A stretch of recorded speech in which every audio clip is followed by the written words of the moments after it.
जो हमें कई दिन से हम डिस्कस भी कर रहे हैं कि ऑटो स्पेस में आप पैसेंजर व्हीकल सेगमेंट में मारुति को देख चुके हैं चलते हुए, सीवी सेगमेंट में आप अशोक लेलैंड जैसे काउंटर्स को चलते हुए देख चुके हैं, लेकिन टाटा मोटर्स की चाल अब तक क्यों नहीं बनी? क्योंकि एक बड़ा रीजन जेएलआर बिजनेस से है उनका कंसर्न्स। और अब जो एक न्यूज़ पे आई वो थी कि टाटा मोटर्स के जेएलआर डिवीजन के जो सीईओ हैं उन्होंने इस्तीफा दिया है। इस सारी न्यूज़ को पहले एक बार डिटेल में शरद से समझ लेते हैं। शरद बता रहे हैं हमें कि नए सीईओ कौन आ सकते हैं और क्या टाइमलाइंस रह सकती हैं। शरद बताएं। जी बिल्कुल, टाटा मोटर्स में अहम मैनेजमेंट एग्जिट हुई है। जेएलआर के सीईओ थियोडोर बोलेरो ने जो है अपनी सीईओ पद से इस्तीफा दे दिया है। पर्सनल रीज़न साइट किया है। दिसंबर 31 तक जो है वो रहने वाले कंपनी तक, उसके बाद वो नहीं रहेंगे। और आगे जाते हुए जो है उन्होंने सितंबर 2020 में जो है बागडोर संभाला था कंपनी का। राल्फ स्मिथ को उन्होंने रिप्लेस किया था और वो चौथे सीईओ थे जब से टाटा मोटर्स ने जेएलआर को अक्वायर किया। उनके टेन्योर में टाटा मोटर्स 200% तक जो है स्टॉक में तेज़ी देखने मिली। वही निफ्टी ऑटो इंडेक्स में से 49% का ग्रोथ आया। हालांकि ये जो स्टॉक रिएक्शन है वो डोमेस्टिक बिजनेस जो है टाटा मोटर्स की, उसकी आउट परफॉर्मेंस के कारण देखने मिला था। और दो अहम बात है उनके टेन्योर की। सबसे पहला है कि उन्होंने एक री इमेजिन स्ट्रैटेजी डेवलप किया था। हालांकि उनके टेन्योर में दो इंपॉर्टेंट बाधाएं आई थी। पहला था कोविड-19 और दूसरा था चिप शॉर्टेज, जिसके कारण जेएलआर में इम्पैक्ट पड़ा था उनके फाइनेंशियल्स को लेके और उनके बिजनेस को लेके। अब आगे जाते हुए एड्रियन मार्डेल जो है इंटरिम सीईओ बन रहे हैं इमीडिएट इफेक्ट के साथ। 32 साल का कंपनी के साथ एसोसिएशन और 3 साल बोर्ड मेंबर भी रहे हैं। और इम्पॉर्टेंट एग्जिट्स भी टाटा मोटर्स में ओवरऑल देखने मिली थी, जैसे कि सीईओ गंटर बुशेट जो जेएलआर के थे, वो सीईओ और एमडी जो है उन्होंने भी क्या कह सकते हैं कि स्टेप डाउन किया था 2021 में। फिर ऊपर लेवल के लीडरशिप लेवल जैसे कि प्रताप बोस और एसएनबी वर्मन, इन्होंने भी जो है डिज़ाइन के मार्केटिंग के हेड्स, इन्होंने भी इस्तीफा दिया था। और रिसेंटली जो है मार्क लिस्टोला जो एक्सपेक्टेड थे कि ज्वाइन करेंगे टाटा मोटर्स के सीईओ एमडी, वो भी जो है लास्ट मोमेंट में बैकआउट कर दिए। ठीक है, वापस आते हैं एक छोटा सा ब्रेक लेके, उसके बाद मयूरेश से डिस्कस करेंगे कि मामला क्या है।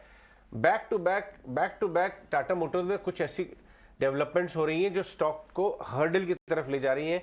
चल नहीं पा रहा है, जिस खुल के हीरो चलता है या कोई और टीवीएस चलता है या एमएनएम मारुति चलते हैं।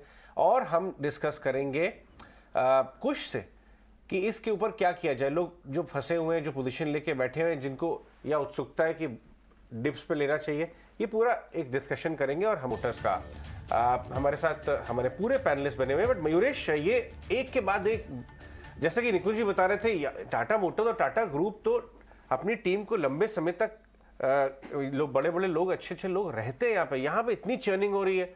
कहीं ना कहीं प्रोडक्ट भी अटक रहा है, कहीं फाइनेंशियल अटक रहे हैं। स्टॉक में क्या मामला है? तीनों का तड़का है। मिर्च भी ज्यादा तेज है, नमक भी तेज हो गया और ज्यादा जल भी गई है दाल, मतलब तीनों हो गया मामला। तो मुझे लगता है मैनेजमेंट बहुत इंपॉर्टेंट हिस्सा होता है कोई भी स्टॉक का, और अगर मैनेजमेंट ही टिकाना रहे for at least some periodicity of time, तो आई थिंक दिक्कतें होती है।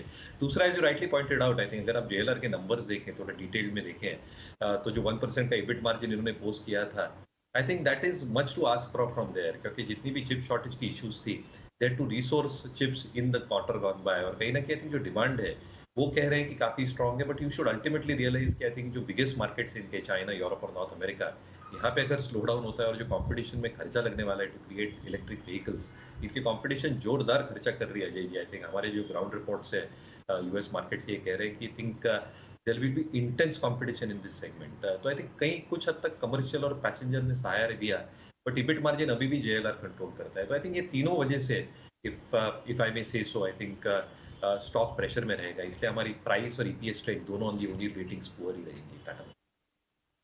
तो कंसर्न्स तो हैं, Europe business slow down, JLR already एक बड़ा कंसर्न, उसी की वजह से आप टाटा मोटर्स में वो एक्शन पिकअप देख ही नहीं पा रहे हैं। चार्ट्स पर कैसा दिख रहा है? कुछ हमने देखा नंबर्स के बाद टाटा मोटर्स में जो बड़ा एक रिएक्शन आया था, वो कहीं ना कहीं स्मॉल फॉर्म ऑफ रीबाउंड्स में 2-3 दिन से तो दिखा है। अभी फिलहाल चार्ट्स पर कैसा दिख रहा है आपको? जी देखिए, मैं एक क्विक कंपैरिजन देता हूं between Maruti, MNM and Tata motors. अगर हम अक्टूबर से देखें, जहां से इन सारे ऑटो स्टॉक्स ने बेस बना के एक जंप दिखाया था, टाटा मोटर्स अब भी करीब 8 से 10% ऊपर है। वहीं मारुति और एमएनएम जो है ये प्रैक्टिकली नॉट मोर देन 5% का अपमूव इनमें देखने मिला है। हाँ, फर्क है क्योंकि all of the other two stocks have come after a rally और फिर एक अपमूव है, और यहाँ पे हमने करेक्शन के बाद अपमूव देखा था, लेकिन कहीं ना कहीं स्टॉक बाउंस करने की कोशिश कर रहा है। तो मुझे ओवरऑल स्ट्रक्चर यहाँ पे खराब नहीं लग रहा है। हालांकि हल्की सी वीकनेस बिल्कुल है स्टॉक में, बट ओवरऑल स्ट्रक्चर मुझे खराब नहीं लग रहा। अगर आप इन्वेस्टर हैं, थोड़ा पोजिशनल होल्ड आपको करना पड़ेगा, ट्रेडर के हिसाब से भी आपको पोजिशनली होल्ड करना पड़ेगा। इन्वेस्टमेंट के हिसाब से आप लेना चाहें 400 से 415 की जो रेंज है, इसके आसपास आपको स्टॉक मिले तो आप बाय करते चलिए। ओवरऑल मुझे स्टॉक में बहुत ज्यादा दिक्कत नहीं लग रही है, एटलीस्ट टिल इट होल्ड्स 400। तो एक बार मैं आपको ये बता दूं, बहुत शुक्रिया आप दोनों का ये एनालिसिस के लिए, लेकिन बात